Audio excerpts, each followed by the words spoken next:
students, now in today's video we will discuss the quadratic polynomial.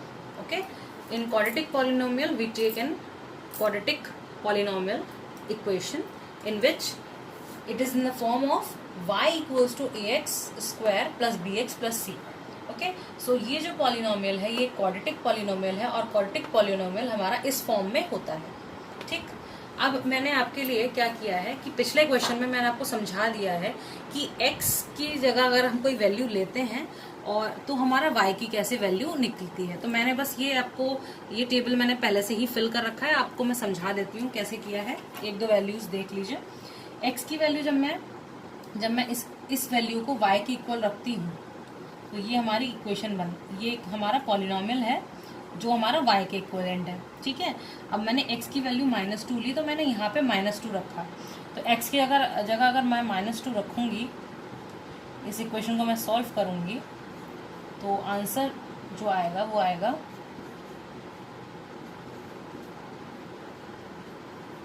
6. तो ये 6 आपका y आ गया. ओके, ऐसे ही हम अपने तरफ से y की x की वैल्यू पुट करते जा रहे हैं और हम इस इक्वेशन में रख के y की वैल्यू फाइंड आउट करते जा रहे हैं. अब मेन चीज आपको जो समझनी है वो ये है कि क्वाड्रेटिक पॉलिनोमियल बनता कैसे है. क्वाड्रेटिक पॉलिनोमियल को हम रिप्रेजेंट कैसे करते हैं एक ग्राफ में, ज्योमेट्रिकल ग्राफ में. ओके, सो चलिए अब हम क्या करेंगे, इस जो हमारे जो कोऑर्डिनेट्स हैं इनको हम प्लॉट करेंगे इस ग्राफ में. ओके, सो देखते हैं. तो फर्स्ट पॉइंट है हमारा -2 and 6. सो -2 and 6 किस क्वाड्रेंट में आएगा. सबसे पहले हम अपने आप से क्वेश्चन पूछ सकते हैं. -2 मीन्स x एक्सिस में और +6 इज y एक्सिस में. इट मीन्स ये सेकेंड क्वाड्रेंट में आ रहा होगा इस क्वाड्रेंट में. तो उसको ड्रॉ करते हैं. -2 and +6. तो यहाँ पे ये कहीं बनेगा. मैंने आपको बोला है इसको आप स्केल से बनाइए तो एग्जैक्ट आपका फिर पॉइंट आपको मिलेगा ग्राफ में. सपोज आपका ये यहाँ पे कहीं आ रहा है. ठीक है, तो ये जो पॉइंट है ये है -2 and 6. ओके, तो ये हमारा ये पॉइंट हो गया फर्स्ट. सेकेंड पॉइंट जल्दी से देखते हैं. -1 and 0. तो -1 and 0 तो यही वाला पॉइंट है. -1 x एक्सिस पे और y पे 0. ठीक है, तो ये वाला पॉइंट हमारा -1 और 0 होता है. ठीक, अब 0 and -4. 0 और -4 किसका, y का. तो y के लिए हमें नीचे आना पड़ेगा. तो 0 and -4 हमारा ये पॉइंट हो जाएगा. 0 and -4 हमारा ये पॉइंट हो गया. 1 and -6 next point. 1 +1 and -6. +1 is here and -6 is here. So पहले तो आप यहाँ आइए और 6. ये जो पॉइंट है हमारा ये हमारा मिल जाएगा 1 and -6. फिर नेक्स्ट पॉइंट है 2 and -6. 2 and -6. तो 2 and -6 हमारा कहीं पे यहीं पे आएगा ये. ठीक है, तो ये हो जाएगा 2 and -6. ठीक है, अब हो जाएगा 3 and -4. So 3 and -4. तो यहाँ पे ये जो पॉइंट मिलेगा ये होगा 3 and -4. ठीक है, फिर लेंगे 4 and 0. तो 4 हमारा हुआ इस एक्सिस पे और 0. इट मीन्स ये पॉइंट हमारा 4 and 0 हो जाएगा. अब मैं आपको बताती हूँ इतना हम क्यों निकाल रहे हैं. And 5 and 6. 5 हमारा एक्स एक्सिस में और y एक्सिस में 6. तो ये यहाँ कहीं फर्स्ट क्वाड्रेंट बनेगा. तो ये जैसे 6 से आइए और इधर 5. तो यहाँ पे कहीं आपका 5 and 6 बन रहा है. ठीक है, अब हम इन पॉइंट्स को मिलाते हैं. सबसे पहले हम इस पॉइंट को मिलाएंगे तो ये हमें कुछ ऐसा मिलेगा. ये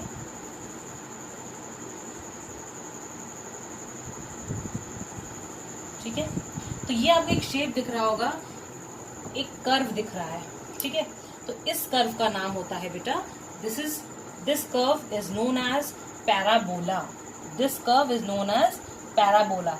it can be upward direction और it can be downward direction. Okay, it depends on कि अपवर्ड और डाउनवर्ड कब बनेगा. वो डिपेंड करता है हमारा ए पे. ए हमारा क्या होता है, जो हमारा इसका x² का जो हमारा जो x² का जो कोफिशिएंट होता है वो होता है a. और ये अपवर्ड बनेगा कि डाउनवर्ड बनेगा वो हमारा ए पे डिपेंड करता है। और ए अगर ग्रेटर देन 0 होगा तो अपवर्ड बनता है, और ए अगर लेस देन 0 होता है तो ये डाउनवर्ड बनता है। तो अब जब हमने क्वाड्रेटिक पॉलिनोमियल को अपने ग्राफ में रिप्रेजेंट करना सीख लिया है, तो मेन हमें क्या फाइंड करना था, हमारा टॉपिक क्या था, geometrical meaning of zeros of a polynomial. Fine, तो we have to find just the zeros of the polynomial. तो हमारा जो ये लाइन, ये जो पैराबोला बना, ये किसको रिप्रेजेंट कर रहा है, ये पॉलिनोमियल को रिप्रेजेंट कर रहा है। हमारा पॉलिनोमियल कहाँ क्या है, x² - 3x - 4।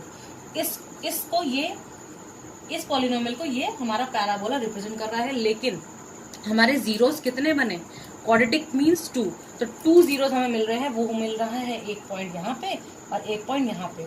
और जो हमारा जीरो होता है वो ध्यान रखिएगा हमेशा, ये देखिए ये हमारा जीरो है, तो हमारी जो x की वैल्यू यहाँ पे निकल के आई y - 1 और 4। अगर हम इसको इस क्वाड्रेटिक इक्वेशन को सॉल्व भी करेंगे तो हमारे यही दोनों आंसर आएंगे। तो बस हमको ये पता करना था कि इसमें कितने जीरोस आते हैं। तो क्वाड्रेटिक में हमारे 2 जीरोस आते हैं। Now students, there is some cases in quadratic polynomial curve, so let's discuss it. So this is your polynomial, quadratic polynomial, and case 1 is the x coordinate of a and a dash are 2 zeros. इन दोनों graphs को आप ध्यान से देखिए। Suppose आपके ये quadratic polynomials के graph है ना। सो इसमें आपको क्या मिलेगा, आपको बोला जाए कितने जीरोस मिल रहे हैं, तो इस केस में हमको कितने जीरोस मिल रहे हैं, 2 जीरोस। अभी हमने अभी ग्राफ जो हमने बनाया था उसमें हमने डिस्कस किया है ना। सो यहाँ पे क्या हो रहा है, the x coordinate of A and A dash, A और ए डैश पे हमें 2 जीरोस यहाँ पे मिल रहे हैं। तो केस 1 हमारा क्वाड्रेटिक इक्वेशन का ये होता है और ये होता है कि दो ही पॉइंट में वो हमें एक्स कोऑर्डिनेट पे हमें अपने जीरोस मिल रहे हैं। तो केस 1 ये है। केस 2 जो होता है वो है the graph cut the x axis at exactly 1 point. मतलब हमें ऐसा पैराबोला मिल रहा है जो हमारे एक्स एक्सिस को किसी एक पॉइंट पे एग्जैक्टली 1 पॉइंट पे कट कर रहा हो या कोइंसिडेंट कर रहा हो, है ना, यहाँ से होता हुआ जा रहा हो, कुछ भी हो सकता है। तो ये 2 केसेस, ये जो 2 आपके ग्राफ्स है वो इस केस 2 को रिप्रेजेंट कर रहे हैं। केस 3 आप डिस्कस करते हैं। तो केस 3 होता है the graph is either completely above, means या तो ग्राफ आपका जो पैराबोला बन रहा है वो एकदम ऊपर बनेगा एक्स एक्सिस के, या फिर एकदम इस एक्स एक्सिस से एकदम नीचे बनेगा। तो केस 3 हमारा है कि वो कहीं भी हमें 0 ही नहीं मिल रहा है। तो केस 3 में हमको 0 नहीं मिल रहा है। केस 2 में हमें 0 एक पॉइंट पे सिर्फ 1 0 हमें मिल रहा था, और केस 1 में हमें को 2 जीरोस मिल रहे थे। So now in cubic polynomial, this type of graph is made in which the points of a parabola or any curve which is made cut the x-axis in 3 points. Okay, so we get 3 zeros in cubic polynomial. Fine. अब इस graph को ध्यान से देखिए, ये जो हमारा curve है ये एक्स एक्सिस को कितने पॉइंट्स पे कट कर रही है, 3 पॉइंट्स पे। 3.3 जीरोस, हमें जीरोस मतलब हमारे जो है एक्स एक्सिस पे जो पॉइंट्स जिसको हम पुट करते हैं तो हमारी एक्स की वैल्यू निकलती है, उसको कहा जाता है, तो उसको रूट्स भी कहा जाता है जीरोस को।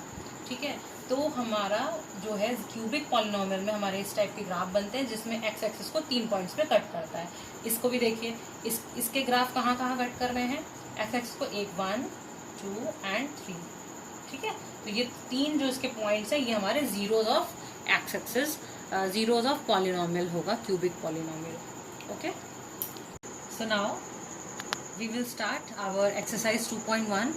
so there is only one question and there is 6 parts in it. So let's start. The graphs of y equals to px are given below for some polynomials px. Find the number of zeros of px in each case.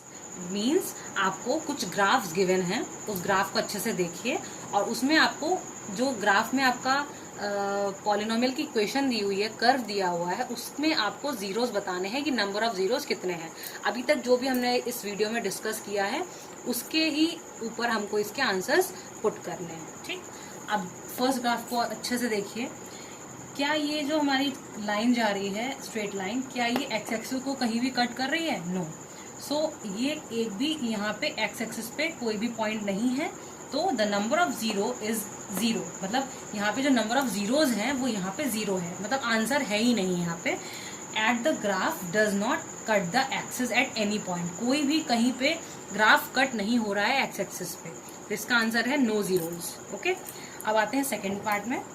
इसमें आपको दिख रहा है कि ये line यहाँ, ये जो कर्व है वो एक्स एक्सिस को कट कर रही है और वाई एक्सिस पे सिर्फ एक जगह पे पॉइंट पे कट कर रही है. तो the number of x axis, the number of zeros is 1 as the graph intersects the x axis at 1 point. तो इसका आंसर है कि जो हमारा नंबर ऑफ जीरोज है इस ग्राफ में वो एक सिर्फ ओनली 1 है. ठीक, now come to question third graph. तो उसमें क्या है उसको आप ध्यान से देखिएगा. तो एक्स एक्सिस पे यहाँ पे कट हो रहा है, यहाँ पे, तो यहाँ पे 3 कट्स हो रहे हैं, 3 पॉइंट पे ग्राफ को कट किया जा रहा है एक्स एक्सिस को. तो the number of zeros is 3, ये आपके आंसर्स हैं. The number of zeros is 3 as the graph intersect the x axis at 3 points. इस क्वेश्चन में ध्यान रखिएगा, हमसे जीरोज के पॉइंट्स नहीं पूछे जा रहे कि कौन से पॉइंट पे क्या आंसर आ रहा है. हमसे बस इतना पूछा जा रहा है कि वो कितने आंसर आ रहे हैं. 2 आंसर आ रहे हैं, 1 आंसर आ रहा है, मतलब जीरोज कितने आ रहे हैं बस. अब आते हैं फोर्थ वाले में. फोर्थ वाले में हमें एक्स एक्सिस पे 2 इंटरसेक्ट हो रहे हैं पॉइंट्स. तो the number of zeros is 2, यहाँ पे 2 जीरोज आ रहे हैं. 2 जीरोज मीन 2 आंसर आ रहे हैं as the graph intersect the x axis at 2 point. Okay, so now in fifth part, let's check how many points are intersect at x axis. Okay, so there is 1, 2, 3 and 4. So the number of zeros in 4 is 4, means यहाँ पे कितने points हमारे, कितने zeros आ रहे हैं हमारे, 4 आ रहे हैं. As the graph intersects the x axis at 4 points, 1, 2, 3 and 4. X axis को 4 पॉइंट्स पे कट कर रहा है. Now the last part of this exercise is 1, 2, 3 points. The number of zeros is 3. So in this there is 3 points, 3 numbers, 3 zeros as the graph intersect x-axis at 3 points. Only 3 point is there, so there is only 3 zeros. Okay, so that's all for this video. Thank you.